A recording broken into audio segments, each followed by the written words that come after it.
शिंदे साहेब, उपमुख्यमंत्री, महाराष्ट्र राज्य।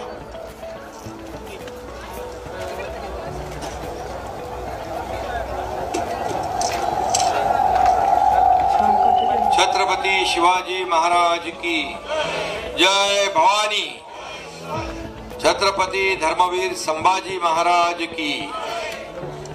सर्वप्रथम राजमाता जिजाऊंना मानाचा मुजरा करतो आणि आजच्या या शिवजयंती उत्सवाला उपस्थित आपले लोकप्रिय मुख्यमंत्री देवेंद्र फडणवीसजी, आपले उपमुख्यमंत्री अजितदादा पवारजी, आपले मंत्री सांस्कृतिक विभाग आशिष शेलार, आपला आमदार शरददादा सोनवणे, अतुल बेनके, आशाताई बुचके, व्यासपीठावरील सर्व सन्मान्य मान्यवर आणि सर्व उपस्थित शिवप्रेमी बंधू भगिनी, लाडक्या बहिणी, लाडके भाऊ, सर्वांनाच खूप खूप शुभेच्छा।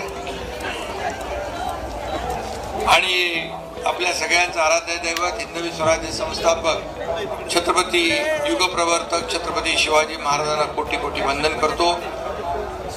ज्या भूमीवर शिवरायांचा जन्म झाला तिथे सर्वप्रथम शिवरायांचे पाय लागले, त्या ठिकाणी आपण आज उभे आहोत। ती भावनाच अतिशय वेगळी आहे आणि अतिशय रोमांचकारी आहे। खरं म्हणजे हिंदू धर्मात 3.5 मुहूर्तांना महत्व आहे, परंतु तमाम शिवप्रेमींसाठी या 3.5 मुहूर्तांपेक्षाही शिवजन्माचा मुहूर्त सर्वात अनमोल आहे असं म्हटलं तर वावगं ठरणार नाही। ज्यानं मराठी अस्मितेला, मराठी स्वाभिमानाची ठिणगी पेटवली, त्या शिवप्रभूंच्या जयंतीसारखा दुसरा शुभमुहूर्त असू शकत नाही। जिथं गवताला भाले फुटतात ती शिवनेरीची पवित्र भूमी आहे। महाराष्ट्र धर्म जिथे जागला ती शिवरायांची भूमी आहे। महाराष्ट्राचा देव जिथे वास करतो ती महाराष्ट्राची देवभूमी आहे। त्या शिवनेरी, त्या देवभूमी शिवनेरीची माती कपाळाला लावून आपण सगळेजण संकल्प करतो की शेवटच्या रक्ताच्या शेवटच्या थेंबापर्यंत या महाराष्ट्राच्या विकासासाठी आम्ही संघर्ष करत असतो। शिवछत्रपतींच्या तलवारीने कोरून काढलेले स्वराज्य आपल्याला मिळाले। या महाराष्ट्रात शिवरायांना अभिप्रेत असलेले स्वराज्य निर्माण व्हावं यासाठी आमचं महायुती सरकार कटिबद्ध आहे। आमचे सर्व सहकारी, आमची सर्व टीम आजवर कल्याणकारी राज्यासाठी प्रयत्न केले आणि यापुढे प्रयत्न करत राहतील असा विश्वास या ठिकाणी व्यक्त करतो। शिवाजी महाराजांच्या या गडकिल्ल्यावर जेव्हा जेव्हा आम्ही कधी येतो तेव्हा तेव्हा एक वेगळी ऊर्जा मिळते, प्रेरणा मिळते।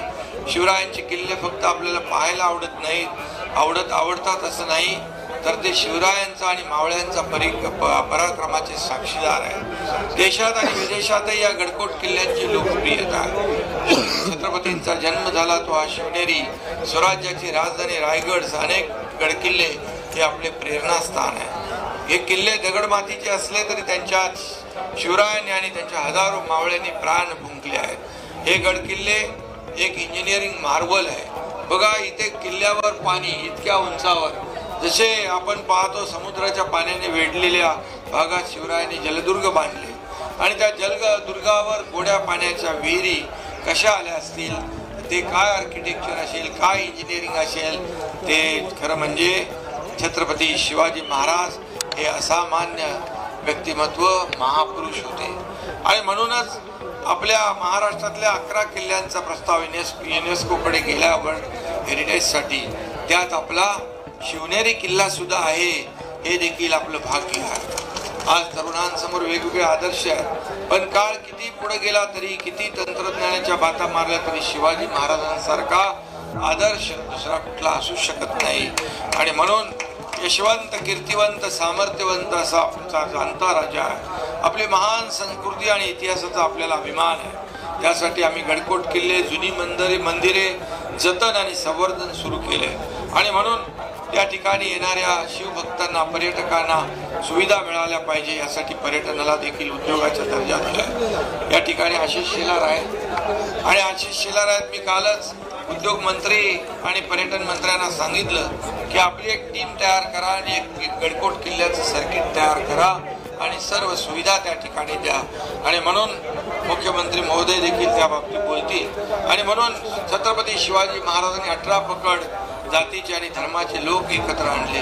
त्यांनी स्वराज्यात त्यांना वेगवेगळी जबाबदारी दिली आणि आमच्या महायुती सरकारने देखील शिवरायांचा सर्वसमावेशक राज्य कारभाराचा विचार समोर ठेवून कारभार केला. 2.5 वर्षाचा कारभारही आपण पाहिला. सर्वसामान्य लोकांच्या जीवनामध्ये आदर्श निर्माण करण्याचं काम, त्याचा जीवनामध्ये बदल घडवण्याचं काम केलं. आणि आता तेव्हा मी मुख्यमंत्री होतो, आता देवेंद्रजी मुख्यमंत्री आहेत आणि आम्ही टीम म्हणून या राज्याचा विकास करू, या सर्व गडकोट किल्ल्यांचा विकास करू. शिवरायांची राजनीती, न्यायनिवाडा, परराष्ट्र धोरण, आरमार उभारणी, युद्धनीती याची माहिती देणारी आज्ञापत्रे आपल्याकडे आहेत. आणि म्हणून स्वराज्याची निर्मिती करताना राजांनी पर्यावरणाचं रक्षण देखील केलं. आपल्या नौदलाच्या ध्वजावर सुद्धा शिवरायांची प्रतीका आहेत. शिवरायांची आरमारी ताकद ही नौदलासाठी प्रेरणादायी आहे.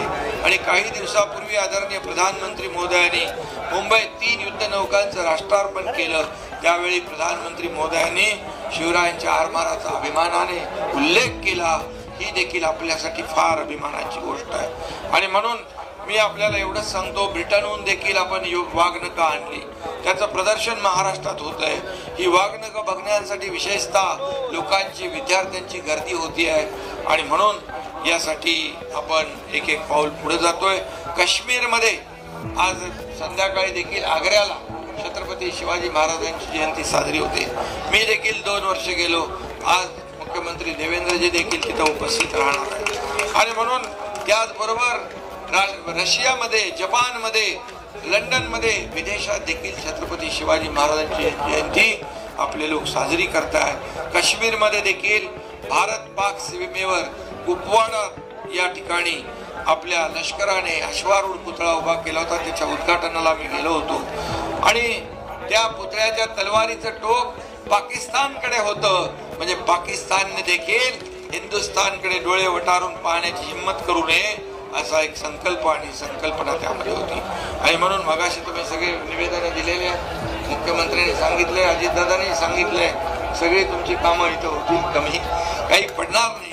कारण ही शिवनेरी आहे, इथं कुठेही काही कमी पडता कामा नये. ही शासनाची जबाबदारी आहे. आणि म्हणून या महाराष्ट्रामध्ये या ठिकाणी एक सर्वसामान्यांचं सरकार, एक सुवर्णयुग आल्याशिवाय राहणार नाही. शेवटी या पवित्र भूमीला स्मरून एवढंच सांगतो, गड किल्ल्यांचा इतिहास आमचा, लढवयांची आहे भूमी, अभिमानाने आम्ही सांगतो. छत्रपतींची जन्मभूमी ही, स्वराज्याची मुहूर्तमेढ तू रोवलीस या मातीमध्ये, अनंत जन्मे गरजत राहशील तुझ्या कीर्तीची यशोभूमी ही. जय हिंद, जय महाराष्ट्र. नवीन घडामोडी पाहण्यासाठी आजच आम्ही मुंबईकर 24 तासला लाईक करा, सबस्क्राईब करा आणि अपडेट राहा.